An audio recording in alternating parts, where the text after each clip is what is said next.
welcome everyone to this Northern Writers Awards Roadshow, the second of 5 total roadshows that are happening, and there are still tickets left for some of the other ones. This is specifically about fiction tonight, but we also have one for TV, for poetry, and for the Hachette Children's Writing Award.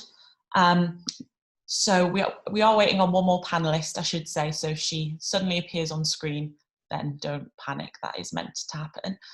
So yeah, the Northern Writers Awards are, I'll get some of the basic stuff out of the way, so they're totally free to enter. You just need to be living in the north of England, and that's an area that's defined by the Arts Council, and on our website you can find a map that shows you exactly where the north is. There's a variety of different categories for various types of writing, various types of support, and again, all of that information is on our website, which is just northernwritersawards.com. I have to thank our awards partners. There's many of them for the different categories, but Arts Council England and Northumbria University are our flagship partners who support on the awards. So I'll welcome our panelists, and I'll ask them just to kind of introduce themselves. So we have Sarah Hunt, who is the founder and head of Saraband Books, and she also has some very exciting news about the Northern Writers Awards to share, so I'll hand over to Sarah first. Thank you very much, Grace, and hi everyone. I hope everyone can hear properly, and if not, just put something in the chat. And as Grace just said, I've got some really exciting news, but first I'll just say that Saraband publishes both non-fiction and fiction. On the non-fiction side, we do creative narrative non-fiction in nature writing, memoir and life writing, place writing, and the outdoors and that kind of general area. In fiction, we do literary fiction, and we have a separate imprint called Contraband, which we kind of describe as being brilliant writing with a dark edge. So that includes, that imprint's just a few years old, but it includes one of our best known books, which is Graham McRae Burnett's His Bloody Project, which was shortlisted for the Booker 4 years ago now. So I'll move straight to the, we're based in the Greater Manchester, in Salford in fact. I'm from the north originally. I'm from Lancashire, so I'm hugely excited to be part of the Northern Writers Awards. And now to the important bit that you've been waiting for, which is the exciting news, which is that added to the new Writing North Awards that are up on the website already, we're just about to announce tomorrow another one, which is the Northbound Book Award.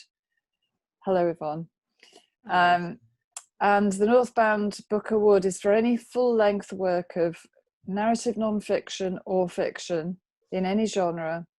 And it's open to all writers living in the north of England. And all the details will be going onto the website Grace just mentioned tomorrow. But in the meantime, you're all the first to hear this because the details have just been announced, just been sorted out and finalised today. And we're doing that in partnership with York University, the University of York. I shouldn't say York University because that's in Toronto. The University of York, which is an absolutely fantastic partner to have. So we're really delighted.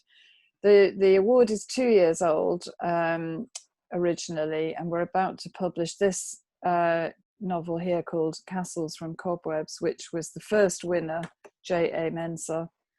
And I'm really thrilled that we're continuing on to see the award go forward. Thanks, Sarah. Joe, would you like to introduce yourself, please?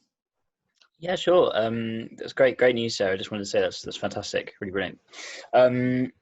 So my name's Joe Sedgwick. I'm the editorial services manager at the Literary Consultancy, or TLC. TLC is the longest running editorial feedback service in the UK. We were founded in 1996, so next year is our 25th anniversary.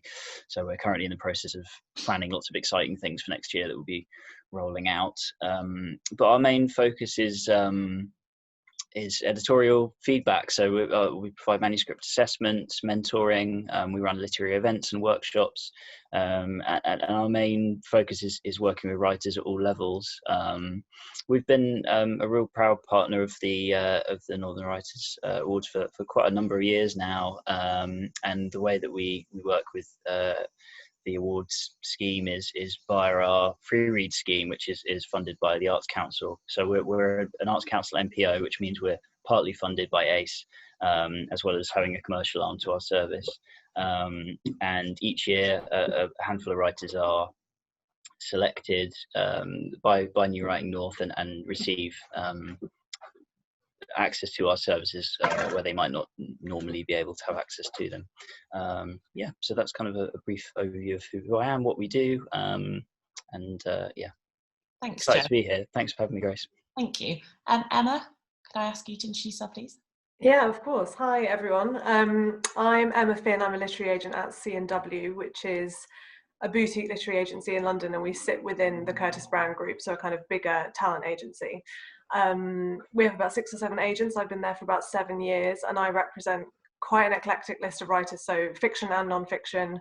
On the non-fiction side, lots of memoir, lots of narrative non-fiction, kind of across all subjects, lots of genre blending stuff. And then in fiction, quite broad as well. So I do literary fiction through to sort of upmarket commercial and book group fiction, a little bit of crime, a little bit of thrillers, and sort of anything that I fall for, and any voice that I love and I'm crazy about. So we, all kind of work together on different sides of the business, and hopefully we can answer lots of your questions tonight. Thanks for having me. Thanks, Emma. And hi, Yvonne, welcome. Would you like to introduce yourself and maybe your connection to the Northern Writers Awards?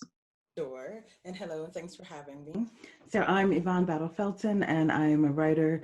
I also host and create literary events.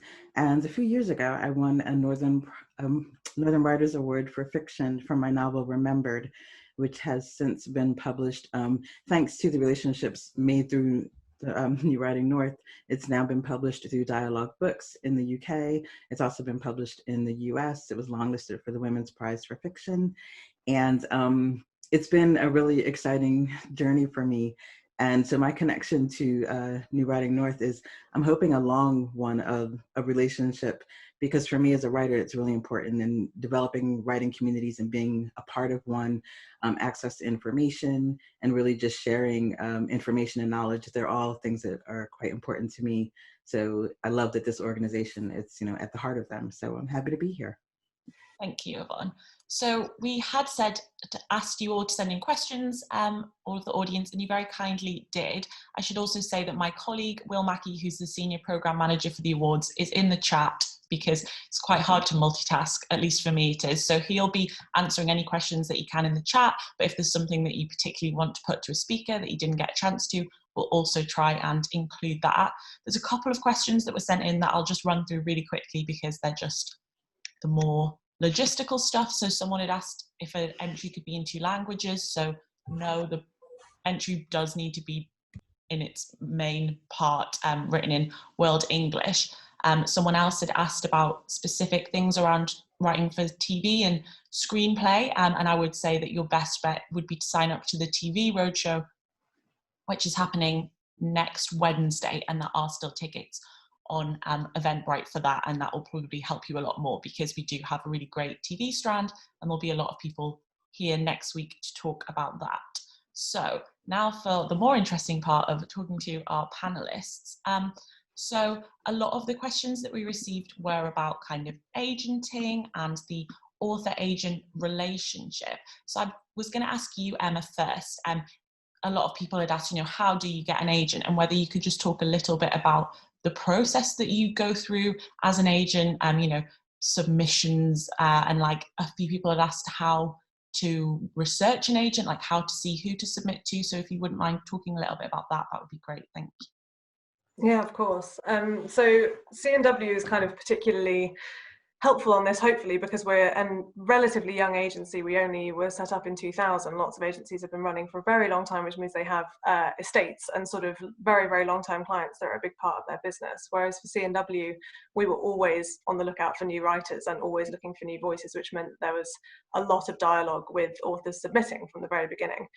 So I'll sort of talk it through in logistical order, and then Grace, interrupt me if I'm missing anything crucial.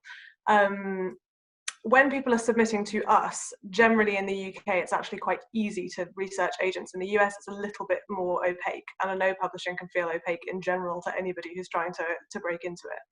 But almost every agency has a website, and every agent tends to have a profile on there where they list pretty much exactly what they're looking for, who they represent, all of those sorts of things. And the Writers and Artists Yearbook is also an incredible resource for that, because they are very, very good and proactive at going out there every year, speaking to every agency and getting as much information as possible on, you know, the shifting interests, if people have stopped representing a certain area or whatever. So that's an amazing kind of compendium that you can go to when you're first starting out. And when it comes to submitting, so we all just have our email addresses on the website. We're all very open to having queries sent directly to us. Sometimes our agents close for submissions. I know that about half currently are for Christmas, because I think everybody after 2020 just wants to do some sleeping. But most of the time you can just write to us with a query.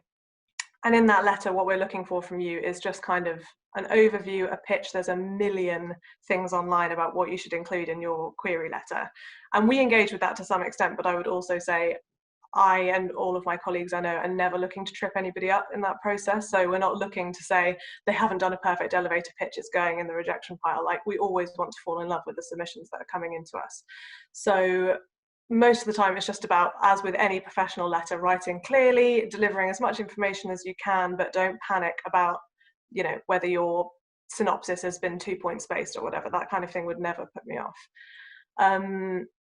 And I take on a lot from submissions, actually, as do most of my colleagues at C&W. I think if you're looking actively for writers in, you know, in your kind of unsolicited pile and doing outreach, going to festivals, all of those sorts of things, then you have quite a lot of conversations with new writers coming through to you.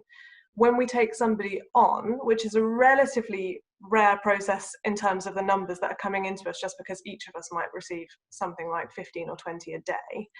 But when we start working with a writer, the process tends to be that an agent will call in the full manuscript from whatever's been submitted to them, which is normally about 3 chapters or 50 pages. If we read that and fall in love with it, we'll get in touch with you and say we'd love to talk about it, talk about the project, chat through any editorial ideas we might have. And if we think we might work well together, then once you're signed up with the agency, I, or whoever you might be working with, tend to do quite a lot of editorial work with novelists, and then it's my job to start thinking about which editors to start talking to take your work out to. Thank you. That's so interesting what you said. Someone had asked about the kind of volume of submissions, and like 15 to 20 a day, that is a lot. And I think if people had like a level of concern about, you know, we always hear about the slush pile and it just seeming like this huge thing, and is my work actually being read? As you've kind of answered that, it is. But what would you say, and I'll ask this to Sarah as well after, from a publisher's perspective, I know it's a hard question, but what kind of things what makes something stand out to you, or what are you kind of like looking for when you're first reading the submission? Emma, sorry. Yeah. So then I always say this, but I know that the numbers sound really intimidating and off-putting, but the fact of the matter, of those 15, say, that I might get a day, I'd say 5 or 6 of them are just straight up not for me, in the sense that they might be high fantasy or something like a genre that I just don't represent and wouldn't know how to represent and get into the right hands. So lots of those go just because they're not quite right, but we look at every single submission that comes into us. And in terms of things that stand out, I mean, for me with fiction, it's always voice. And what I always say to writers is it's the same process for an agent as when you're reading, that even if the book is really good, and even if it's, you know, perfectly well written and the story is interesting, you know that you fall for some and you don't fall for others. And it's that process for an agent. We have to find the ones that we fall head over heels for and are desperate to press on everybody, because we can only work on a certain number of projects a year, and it's our job to be able to get them to editors and sell them as well as possible. And the only way we can do that is if we are absolutely besotted with the novel and can read it 6 times and edit it with you and be pitching it a year down the line and still absolutely love it. So the things that stand out to me are a really good query letter, which again isn't about ticking off a series of boxes necessarily. It's just about clear communication, trying to encapsulate your book as well as you can, and kind of, it's your first chance to sell it. So having a kind of little blurb or whatever it might be that just kind of gets to the heart of what your project is about and will get me excited to open the pages is the main thing. and yeah, gorgeous voice that I can fall in love with. And that's a really personal decision. So that is why publishing comes with such an inevitable amount of rejection, which is hard for every writer, but I have never met one that hasn't had that process, because you have to wait and find that right person who's the perfect first reader for you, and then they can help guide and shape the book, hopefully, to get it into great hands and into your readers' hands down the line. Thank you. And Sarah, from a publishing perspective, what kind of makes it stand out to you? And someone else as well had said about, rejection, which I'm going to speak about in a minute, but does Saraband accept submissions as well, Sarah? And like, if you could talk about that process of, finding books from the publishing side. So first of all, I would say I agree almost entirely with everything that Emma's just said. So this kind of things about, we didn't look at it because it wasn't double spaced, or, the margins weren't there, or, there was more than X number of words in the synopsis. That's absolutely of no meaning to us. We don't, I don't actually know anyone who really relies on such kind of silly technicalities, because it's not telling you about the work. But we are open to submissions. Since early-ish in COVID, we've had to close to new fiction submissions because certainly from sort of unsolicited public submissions, but simply because we've been so overwhelmed with extra work. And also the thing of 15 submissions a day, I find that ours is quite patchy, and we tend to get loads on the weekend, because I think a lot of people who are submitting are doing perhaps another job as well, and the weekend is a time when they can make the time to do that. So I'll often find that things like Boxing Day and Sundays and all of lockdown is insane. We get loads of submissions then, and it's a real kind of lucky dip actually, as to whether you happen to have submitted on a day where we got 2 or 22 or sometimes worse.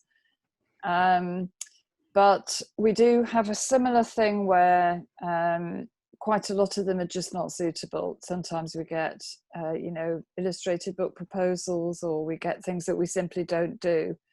And there are publishers who do all of these things, and there are agents who handle them. So it's easy to do your research. I feel as if just spraying a manuscript out too widely without looking where you're sending them to is kind of only encouraging you to be disappointed and setting you up to have more rejections than you would need to. What we look for, largely I would say the same kinds of things as Emma. We have a kind of extra strand as well, which is that we do some sort of, I want to say kind of local interest, in the sense of sort of localized nature. And for example, we did a beautiful nature writing book about Morecambe Bay a few years ago by Karen Lloyd, who's another Northern Writers Award, New Writing North winner. I can't remember which award. But that would be an example of something where, we as a small and local publisher, and also we have a lot of connections around Scotland, can create a market and find enough of a market to publish something like that, which would be more difficult for a large London-based publishing house or agent, where they're dealing with editors who have to kind of hit a much larger turnover because they just have bigger bills to pay. So there are certain kind of specialist things that we perhaps have a bit more leeway to do, but in the main, in what appeals to me in fiction and in memoir is a really outstanding and unforgettable voice. And character, for me, tends to be a bigger element than a very plot-driven sort of book. But it's the same kind of things as Emma's just said, about a really clear covering letter that says to me, oh, I really want to look at that book now. Quite often, I won't actually get, or none of us will get past the email itself if if it's, you know, indicating a completely genre that we don't do, or if it's written in a way that's kind of full of lots and lots of mistakes, or badly phrased and so on. So to an extent, we'll make a little bit of a judgment. It's just human nature, just based on the clarity and standard of that letter. And you know, fairly quickly on opening the book. So I would say that we narrow down to something like 25% very quickly, and then it gets kind of tough. But it's all tough because it is a subjective thing. So just because one publisher or one agent or 15 publishers and agents say no, you know, you do have to keep on believing in yourself and having that constant picking yourself up and trying again, because, you know, the biggest and most successful of authors will all tell you that it's often taken them loads of tries to get there. Yes, thank you. The next question I was going to ask, actually, someone had said, like, what do I do if I've been rejected by every literary agent? I'm not sure if they've actually applied to them all, but, you know, if you really feel like you've getting rejection after rejection, I wanted to ask you, Jo, from a more kind of like TLC, manuscript assessment, or just even beyond TLC, like the kind of thing that might be helpful for someone who feels like they're just getting rejected over and over again. Yeah, it can. It's very easy to feel like you've been rejected by everyone because as Emma and Sarah have alluded to already, like, there is quite a lot of rejection involved. I think what we always try and advise is to, you know, don't take too much of it to heart at the face value of a rejection. But if you're finding that you're getting rejected, or your work's not being placed or heard or you know, seen, or some agents are good and they'll be able to give you a reasonable amount of feedback, but the honest truth of it is that most agents don't really have time to do that. And it's not out of anything malicious, it's just they don't have time. They get so many submissions, and I'm sure it's the same for independent publishers and for smaller agencies as well. Whether you're a small agency or a large agency, they are very busy with submissions. So what we generally will advise is at that point, it might be a good idea to look back at the editorial aspects of the work. There might be reasons why people are turning the work down. And at that stage, some sort of editorial intervention can be really helpful. Our main service that we offer is manuscript assessment, and it's, you know, we get writers who have already had a go at sending the work out and have been finding things hard. We get writers who have just written something and they don't know really what to do with it, or they're unsure of where it might sit in the market. There might be a genre issue, there might be a character issue, there might be a story issue. Books are really complicated things, as I'm sure all of the writers listening know. There are a lot of different factors that go into making them work. I'm sure Yvonne will talk about that as well, or aspects of that too. The amount of work that goes into making a book is huge. The amount of people that go into getting the final product is a you know, it's a whole team of people. So it might be that if you're finding that you're you know, struggling to get the work out there, then some sort of editorial intervention might be helpful. Some sort of whether that's working with a mentor or getting a one-off assessment of the work. Can just help you get some objective focus on it. Getting someone else, a professional editor, to come in and have a look and say, look, this is working well, I can see what you're doing here, but these might be the reasons why you're not currently finding success, and then laying it out for you quite clearly and giving you an idea of where you might be able to fix those things over the years. Thank you. Someone else had asked, should I say yes to the first reputable agent who offers, you know, me representation, or should I hold out until I feel like I've really connected? And I thought I'd ask you, Yvonne, about that, about kind of how important you find the author and agent relationship, and maybe how you found your agent. I think it's an interesting question, and I feel like there's not a clear answer to it, except that as long as you've done the research before sending it to that agent, then you'll know that that's the right one. But I do think it's important to, you know, to see that you can get along and that you respect one another and you can talk to each other. look at what's important to you. So will they give you editorial feedback? If not, is that important to you? Who else have they placed in other publishing, presses? And how important is that to you? But I think a lot of that legwork you will have done before you submitted it to them. And in that way, it's kind of less ambiguous. So I did do that research as well.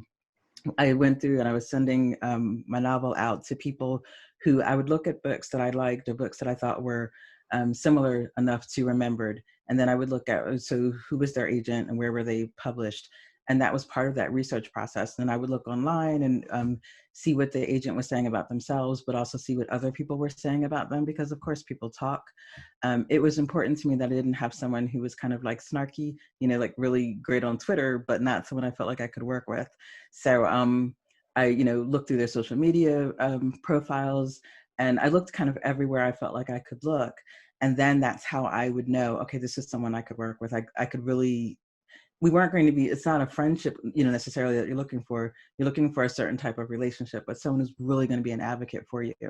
But then, so Elise, I met her not through that research, though I did do that research before I signed with her. But I met her because when I won the Northern Writers Award, she was really, so the things that we're hearing were like, Elise really wants to meet you. Elise really wants to meet you. And I was thinking, that's so exciting. I wonder why. And then, when she came over and introduced herself, she was just so personable and warm and excited, and not just excited about the book, but about like my writing possibilities and what might come next, and after that, and so about my writing career and me as a person. And I honestly didn't realize that was important to me. Before, I thought it was important that we were on the same continent, and that like someone that I could be like, okay, hey, can we have coffee together? I would say tea, but like really it's coffee. But and then it turned out like that part wasn't as important as the part I didn't know, which was just that spark and just that that enthusiasm. If you could bottle that up, that would be what I would go for, like time after time again. And it's the same when Charmaine, who's the publisher, the UK publisher, she had that same like, oh my gosh, I love these characters, I love this world. And that's what you need. You want someone who can just really like fall in love with your characters in the writing. So I would say do all that research. That's not to say that I didn't do that research, because I did. I'm not a very like love at first sight sort of person. So while the love and all that part, felt really good, it was like, oh wow, can't wait to look her up. And so, so I did. Like I looked up, and who else is she representing? How is their career going? Is anyone saying anything negative about her? Is she saying anything negative about anyone else? So I still did all that research and felt really good about it. If I didn't feel really good about it, I don't think I would have, I wouldn't have signed. Thank you. There's a couple more kind of practical, just quicker questions. Emma, would you say that when you're getting, and I guess Joe's kind of touched on that, but someone said, is there a way of reading between the lines in rejection letters? Or, are they trying to subtly tell you that your work just isn't up to scratch, or do you really not need to read that much into it? I think don't read that much into them most of the time, because as Joe said, I'll give individual feedback if I've called in a full manuscript. So if I've read the whole thing and there are reasons that I don't think it's for me, I'll always tell the author. Because I think if there's a crucial plot issue at 50% that I think I just can't see how my way through this, then I'll definitely tell them. And I'll say it's a personal opinion, but I think it's important. If I've read it and I know it and it's in my head, I'll tell you. But the vast majority of rejections come because they're not quite the right fit, not quite the right voice, whatever that might be, and that's a personal love thing. So it doesn't make sense if we just said, I just didn't fall in love with the voice. That sort of tells you something, but it's not that useful, because if anyone's ever been on Goodreads or any other horrific sort of soul-crushing site, you'll see that there'll be 100 people who'll absolutely love your work and think you're the best writer in the world, and 100 people who are really mean, and that's just how it goes. So I think the main thing, as Yvonne said, when you're looking for that partnership, it's such an important relationship, and that enthusiasm is what you want. You want someone who's going to call you or see you and say, oh, I had to put everything down today because I started reading your work and I couldn't focus and it's brilliant.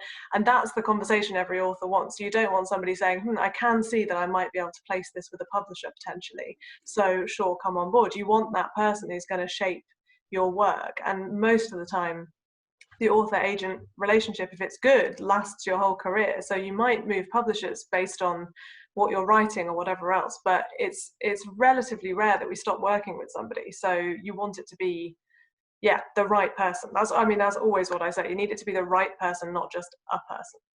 Thank you. And someone just asked in the chat, can you send your manuscript out to more than one agent at a time? If so, what is the maximum number? Yes, you totally can, and there is no maximum number. It's sort of up to you. And as Joe said, if you're getting the same feedback again and again and again, or you're getting a very similar sort of not much information decline or a long response or whatever, you might then want to take that on board or have a conversation and then go out again. So I always say you want to go to more than one, because that one might be snowed under or have something going on in their own life. I would say normally like 7, 8 might be a good number. If you've done the research, they're at the kind of agencies you like, but it still gives you scope then if you get a blanket no, or if you get a few people saying it was quite interesting but this was an issue for me, then you can go away and work on that, and there's still other agents to go out to, or potentially some to return to if they've asked for that. Thank you, Emma. And then finally, just a quick one. I know it's a bit nebulous, but how long is the perfect covering letter? Someone wants to know. Ooh, good question. The others might have a more technical answer for that. I don't know, because they're always in email. So I think that I don't see them on a Word document. But I would say a few short paragraphs, probably. I tend to like kind of, I know I've said no formula, but I do have a bit of a formula. Like, hello, this is what I'm sending you. So kind of genre or whatever, title, little blurb if possible. You can have an elevator pitch at the top if you've got it, but I know that breaks a lot of writers out in a cold sweat. So if you haven't got it, don't worry. A blurb that kind of covers broadly the kind of central conflict or whatever of your book, a little bio, and then if you've got them and they're useful, then comparison titles, which is a big thing in publishing and not a big thing if you're not in publishing. So lots of people find it a really strange concept. But I tend to say, think about the kind of books that your readers might also read, and including a couple of those, if they're thoughtful and if they're realistic, are my two main things. So I always say I get lots of psychological thrillers submitted to me with "it's Gone Girl meets girl on the train," and that's just stopped meaning anything at all to me, because it just means it's in this genre. So if you can, whereas if somebody said it's The Secret History meets Fingersmith, I'd be like, oh. So you kind of need to think a little bit more about the kinds of things you're bringing in and making sure that you're kind of, being as clear and thoughtful as you possibly can with all the detail. Thank you. And Sarah, a few people kind of asked, how aware of the market do you need to be when you're kind of submitting a book or pitching a book? Do you have to know that, well, this is too long for what is a YA market, which is X amount of words? If you're submitting, do you have to say, I expect my target audience would be this person and that person? Is that important, or is that kind of not really something you need to be worrying about at that stage, would you say? Okay, so in terms of length, I know that there are certain genres and certain publishers and editors and so where there is a kind of length parameter, but I certainly have no prescription about lengths. Obviously, if it's a novel and it's less than a sort of novella type of size, then it's just not. You have to describe it reasonably accurately. But in terms of market awareness, I think that's a bit of there's lots of different things to unpack there. First of all, I would say people are talking at the moment about, or have talked about, well, uplit is a big thing, and everybody's sick of depressing books because we've had a lockdown, and we need this trend and that trend, and domestic noir is so over, and so on and so on. I would suggest that you don't get too hung up in those things. I would suggest write the best book you can write. Your book you need to love your book and convince other people to. And I would personally do all the editorial interventions you can before you send it out, because you've got that one chance to make a really strong impression. So really own your book and make it the best book it can be. And in that respect, don't write to a kind of, oh, well, I'm going to do an uplit because I've read on Twitter that that's what's happening. By the time you write it, submit it, and so on, it could be old news anyway. And also, it's just kind of, you need to write the book that's the best one for you to write. So I would ignore that personally. But I would, and this kind of dovetails a bit with what Emma was just saying, I would try to be market aware, in the sense that if your book really is a bit like Fingersmith, or that you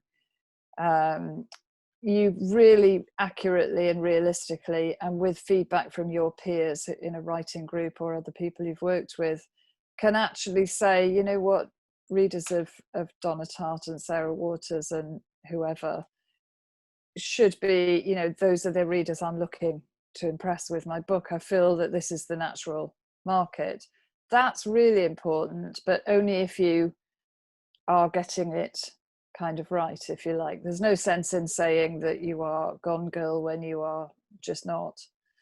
So in that sense, you should have a really strong idea of what your book is, why you want that particular agent or publisher to be working on it, and just try to, to be aware of what kind of book it is and where it would sit in those kind of markets. And the best way to know more about that is to do loads of reading, just loads of reading, and that really helps your writing and your awareness.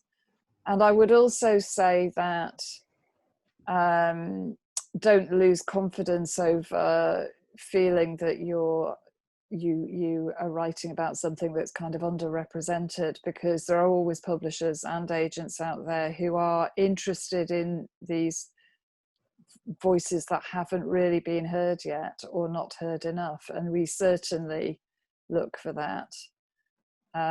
So just keep finding your inner confidence, and keep thinking about what's special about your book and who might like to read it, I would say, is the main advice. Thank you. Another question just come in the chat that I'll quickly ask Emma. Kind of what's the protocol about getting responses from agents? Will you always get a response? Should you chase if you don't hear? That sort of varies agent by agent and agency by agency, and I would say generally it just depends on capacity. So most people will be quite clear on their website whether they can get back to you or not. I know especially this year an awful lot of agents who I know personally have just said they've been drowning in them, and there's been so many books moving and schedules changing because of lockdown and all those sorts of things, that our jobs changed quite quickly this year. So I think a lot of people have a big backlog. But I would tend to say, unless it says on their website, we will not get back to you unless we're taking it forward. It's absolutely fine to send a polite chaser, especially if you've got something, if someone else has called in your full manuscript. We always really want to know, because sometimes you just might not have got to your submissions for a week. Other work might have taken over, and you want to know if you want to budge something up your reading pile for the weekend.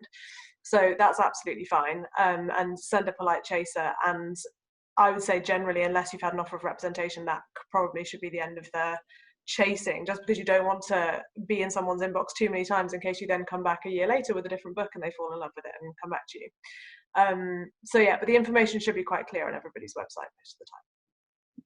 Thank you. So someone asked the question, I'm writing a book, what do I do now? Which I thought I would put to Yvonne and to Joe. And Yvonne, maybe you talk a little bit about kind of like the evolution of your book, but also someone in the chat said that they remember you speaking at the last roadshow and talking about the writer communities. And obviously I know that's something that you're very involved with, and maybe talk a little bit about that, and then also how COVID's kind of affected that, and whether, is it still possible to find these writer communities if you can't like physically get out there? Okay. Oh, I think both of those are great questions, but with my memory being what it is, I'm going to answer the second one. And then if you can remind me about the first one, that would be great. So for me, writing communities, they are still as important now as they were before. And the things with COVID means, of course, we can't, get together in those same ways that we used to, but that does mean that we have to find either new ways or ways that maybe didn't at first seem as natural to get connected. So I know I've been attending events in like Philadelphia now because, I'm home. And so, yeah, it might be like 1 a.m. or 2 a.m. here, but I can be in my pajamas and I can participate in like open mics and things like that. So event wise, I think it's going great. the part that's been more challenging for me has been the building communities around events or finding my way into other communities. And so I decided to start launching some again. And so for me, I think that's my natural thing. If I can't find something, I need to create it, because otherwise I can't wait for other people to do it. It just hurts my soul.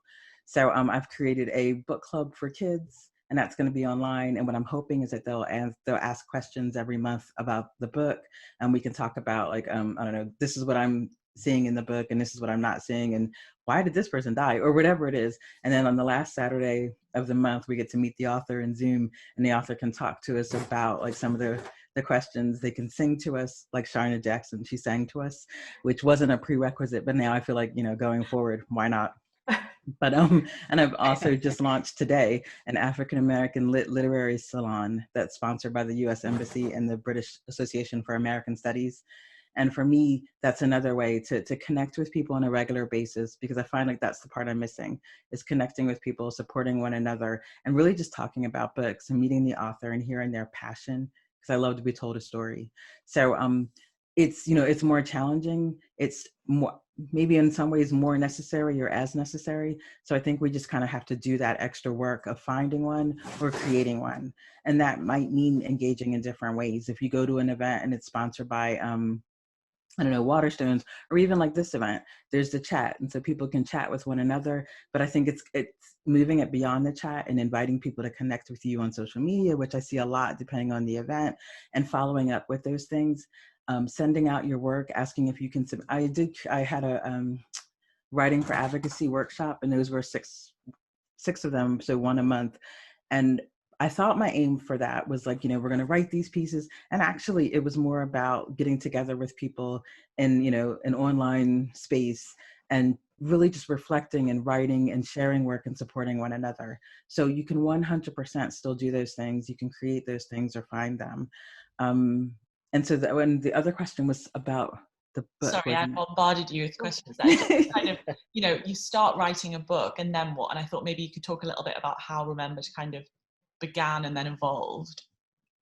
I think that's a great question. And again, there's not like one answer. So the one for Remembered was I was doing it as part of my creative writing PhD at Lancaster. And so it was writing, and I always had a second reader. So Jen Ashworth was my first reader. So I was my first reader. She was my second reader. But it would be like Jen would read everything I wrote. And that for me, like having a dedicated reader who was just like falling in love with your characters. I remember when she told me that one of the scenes made her cry. It's not even in the book anymore, but it was just like, oh my gosh, like just making, like, it was just, it was the best news ever. But so having someone who you trust, who can give you constructive feedback, is such a joy. And it's just one of those things that it's absolutely priceless.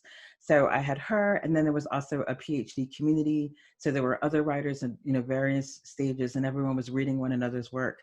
And to me, that's the beauty of the workshop. It was, sharing your work, but also getting feedback, giving feedback to other people on their work, which helps you to identify areas in your own work where you're like, wow, you know what, I do that too. Or, who else does this? Oh yeah, me. But it's just all these different connections that you make from reading one another's work. But then you support one another because you want the best for their book and for the best for them. And you find yourself, you're talking, you're meeting over coffee, you're talking over Zoom or whatever those things are, but you connect over the book and over the story and the possibilities. So for Remembered, it was the PhD. I had friends, dedicated readers after I finished my PhD. So I still had readers and support groups.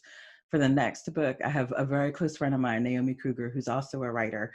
And so we share drafts, and it's really useful to have someone to be able to say, I don't know, maybe there's an issue that I tend to write about, and I might not even like recognize it. And having someone to be like, wow, you know what, is there something else you need to talk about? Is really useful. So I would say so you've written the book, make sure that you're sharing it, getting feedback on it. My main advice for everything is to read it out loud in the voice of the character, telling it to the character they think is listening. Because when you do that, I say read, but I really mean act. When you do that, it reminds you to step outside of you, and it puts you in the body of this character. So what do they really want to say? It's not always what we as the writer want their audience to know, but it's the secrets that they keep and the ways that they communicate are different from our own. If not, we're just writing ourselves. So it's really like getting to the heart of the character, sharing it with other people, reading it out loud as if you're performing it. And then really it's just, when you feel like it's ready and the feedback is like, oh, wow, I really want to read this and I can't wait to read this in the bookstores. And you start sending it out after you do the research. Thank you. And Joe, I noticed you were nodding along in agreement there, but would you say similar? If someone's in the process, maybe they don't have that final draft yet, or they just have a final draft, what do you think the best kind of first steps are? Yeah, I don't really have much to add to Yvonne's points. That was great. I really think there's huge value in getting that objective voice, that second voice to come in, whether it's a friend, a family member, another writer.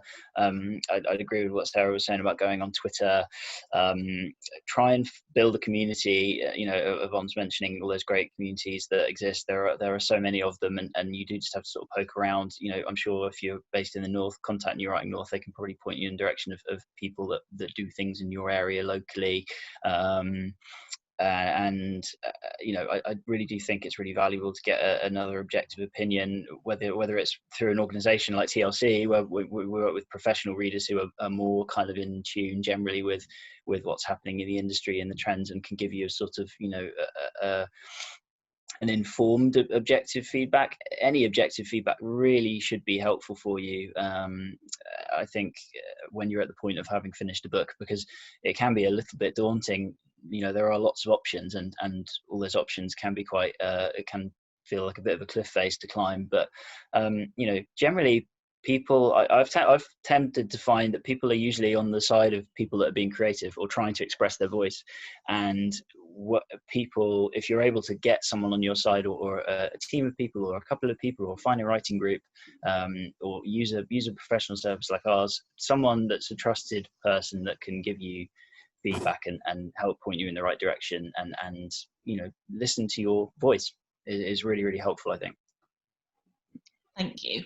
We had a few questions specifically about children's writing, so I will just flag again the Hachette Roadshow, which hasn't been announced yet, but will be being announced and will be happening in January. And I think that might be more helpful, because I guess, just to quickly kind of maybe ask Emma and Sarah, would you say it is a very different kind of ball game writing children's to writing adult? I guess you need to be approaching different agents, and all of the kind of information about length and that kind of thing would be different. Yeah, exactly. So it's so some agents do work across both. So I know, for example, Steph Thwaites at Curtis Brown, who's at our sister agency, has an adult list and a kids list, but in general, it's just a totally different ball game. I know some children's editors sort of socially from publishing, but I've never worked in that space at all, and you'd be in the wrong hands. So yeah, if there's a separate roadshow and lots of information on that, that would be helpful, I think. Yeah, thank you. And would you agree, Sarah, that? I completely agree with that. It's a totally different ball game, and I love buying children's books for, relatives, friends, etc. But I don't know how. I don't have any expertise in it in a publishing sense. Although I will say it's a big field in itself. So you've got young adult, which can really cross over, with adult areas anyway, but you've got also picture books, first readers, and so on. So you've got to really know quite in detail what your age group can take on board, what their reading age is, reading standards, and so on. So it's quite specialist. It's not as easy as it sounds, but I'm afraid that's kind of it's not my expertise at all. And publishers who have a children's list and adult lists, and perhaps a YA list especially, and all of those kind of different gradations, they always have different editors acquiring for them who will really know their own field. So do your homework again. Thank you. Yeah, we got an interesting question. It was about kind of what the economic climate at the minute is like for writers, and is it possible to be a full-time writer, and like for that to be able to support yourself just on writing? Or maybe, I guess it's a question of at what stage, like how realistic is that? And I kind of want to get everyone's thoughts on this, but maybe Emma, from an agent's perspective, you could start. Yeah, I mean, if writing's always difficult financially to some extent, and the a first conversation we often have with writers is don't quit your day job, even if we love your book, because we'll do our very best to kind of create a situation where you can quit and just write for a living.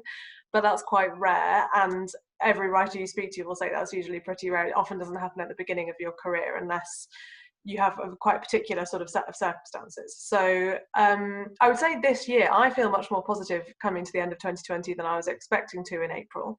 And I think we all thought that bookshops closing and the warehouses having to shut, all of these things, publishers just had to grind to a halt to a certain extent for a little while. And the bookshops in particular were a massive concern, and actually after every lockdown they've bounced back really impressively and had most incredible support from customers. So I think publishing has shown itself to be quite resilient despite everything. And yeah, it's often tough, even in the most thriving publishing climate, for the majority of writers will still always be writing around a day job or something else. But lots of people don't mind that, actually, I would say as well. I think that structuring your days exclusively around writing can be a tough thing, and it's a massive privilege if you can do it. And for all of our writers that want to, I would love to be able to create that for them in their career. And that's always the aim, if that's what they're hoping for.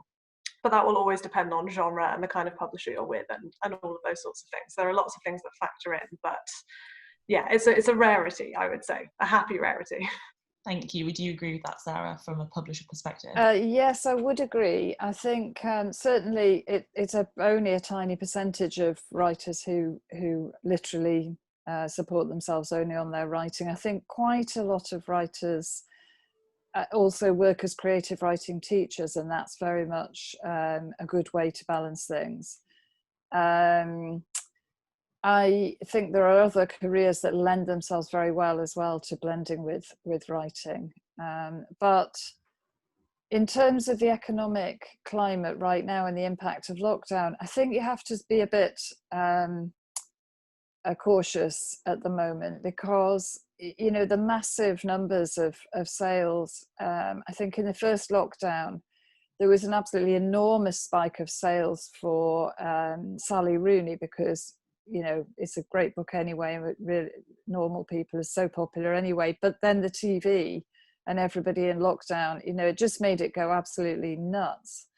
And a big prize will really bring things to readers' attention. And then really high profile people like Hilary Mantel's novel, and these kind of superstar blockbuster novels were huge numbers in lockdown.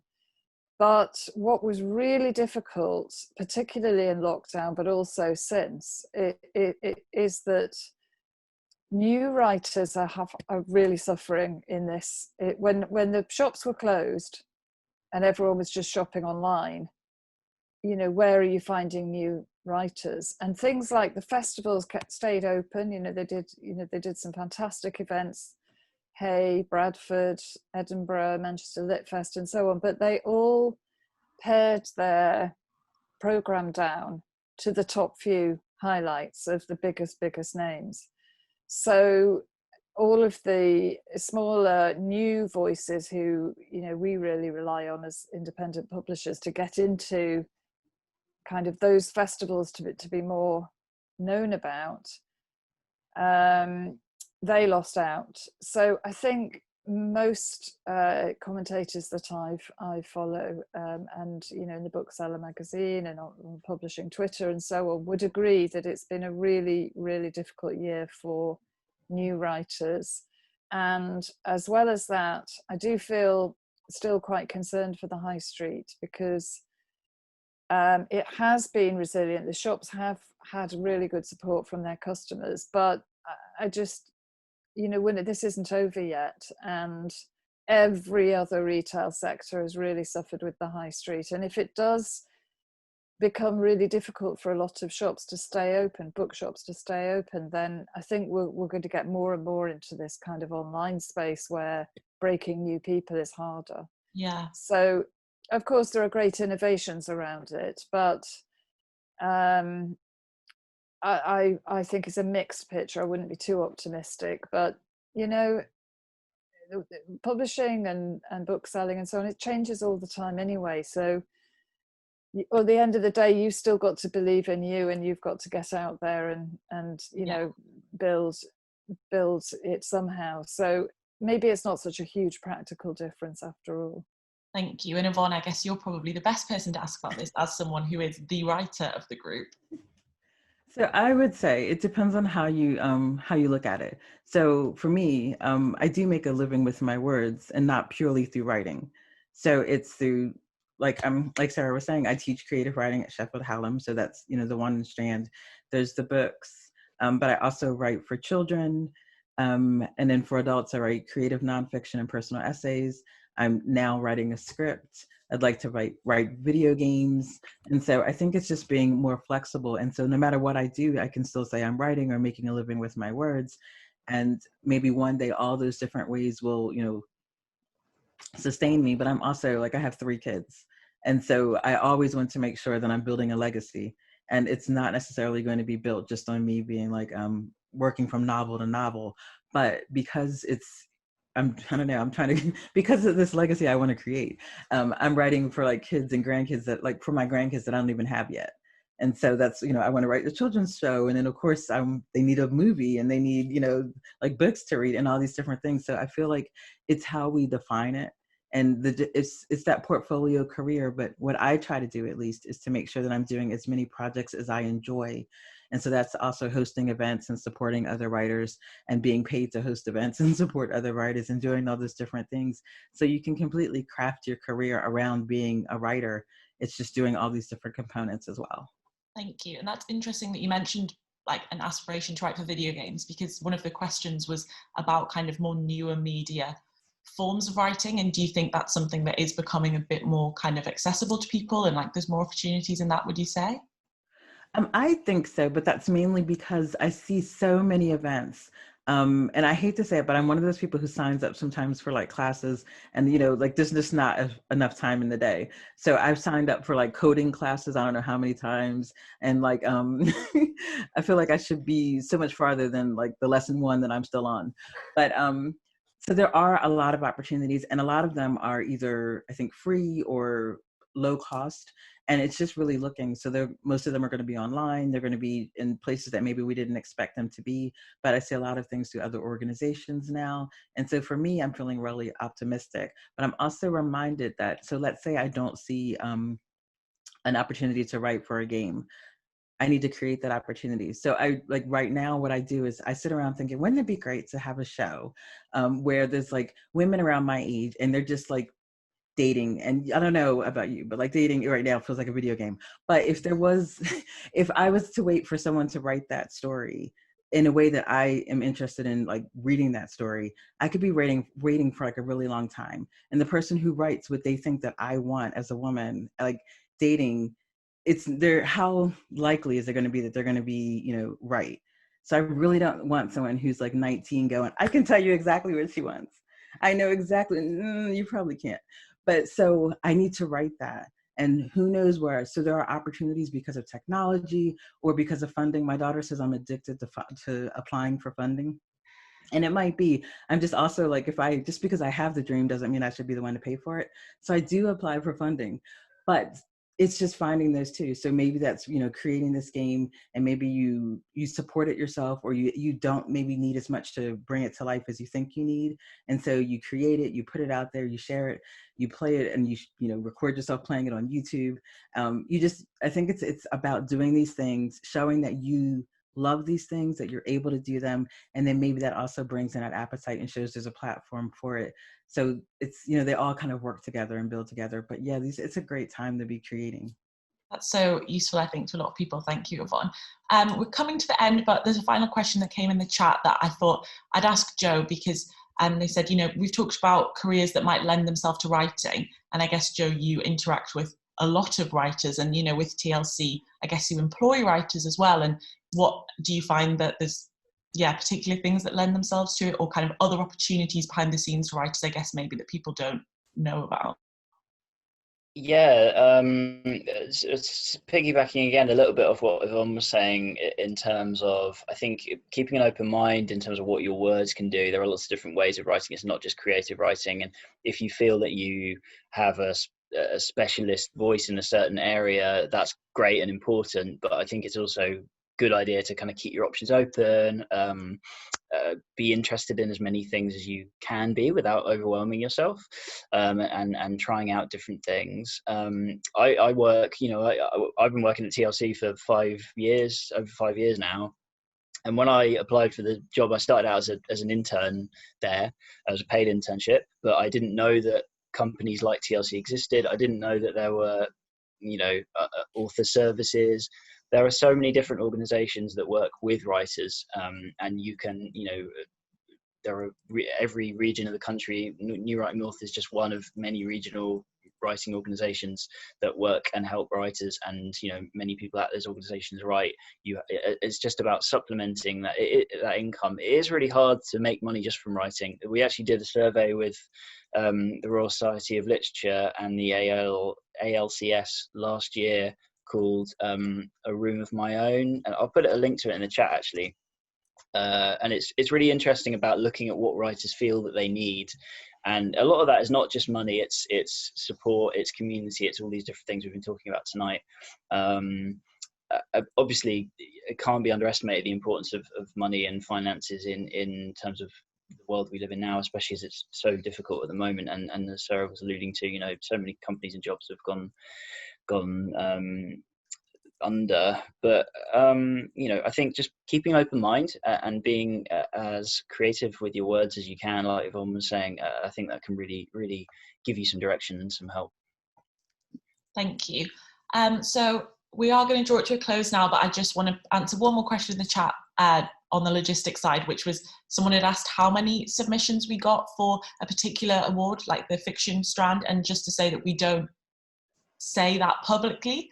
We'll give like the amount of people who applied across all strands, but we just find that I think people might potentially, then there's the risk of people trying to be smart about which award to apply for, thinking, less people have applied for it, and that's not really ever going to benefit. I guess like the panelists were saying about not trying to write to a market, so we usually don't disclose that information, just because then you have to kind of reflect more on what you think the best award is for you. And like I say, all of the information about the awards is on the website. There's an FAQ section, but then if you do have any additional questions about the kind of specifics and eligibility, there's an email address on there as well. But I'd just like to say an absolutely huge thank you to all of our panelists. They've been so brilliant and helpful. I'm sure you all agree. And thank you so much for spending your evening with us. And also thank you to everyone for coming along, and a final thank you again to our partners who make the awards happen. So yeah, I'll look forward to maybe seeing you at more road shows, or I hope you all apply for the awards. Thanks very much.